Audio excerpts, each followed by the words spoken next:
పెద్దపల్లి జిల్లా బ్రాహ్మణపల్లిలో కలెక్టర్ శ్రీహర్ష పొలం బాట పట్టారు. కలెక్టర్ కోయ శ్రీహర్ష దంపతులు తమ కుమారుడితో కలిసి వరి నాట్లు వేశారు. రైతులతో ముచ్చటించి వారి యోగక్షేమాలు తెలుసుకున్నారు. కలెక్టర్ దంపతులు అకస్మాత్తుగా పొలంలోకి రావడంతో రైతులు ఆశ్చర్యపోయారు.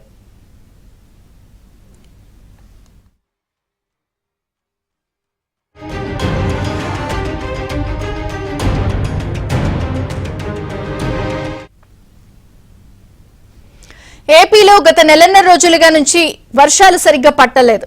అడపాదడపా కురిసిన చిన్నపాటి వర్షాలతో రైతులకు లాభం లేకుండా పోయింది.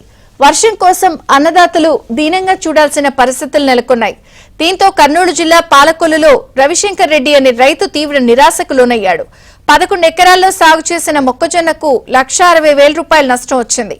ఇక చేసేది లేక 11 ఎకరాల మొక్కజొన్న పంటను ట్రాక్టర్తో దున్నేశాడు.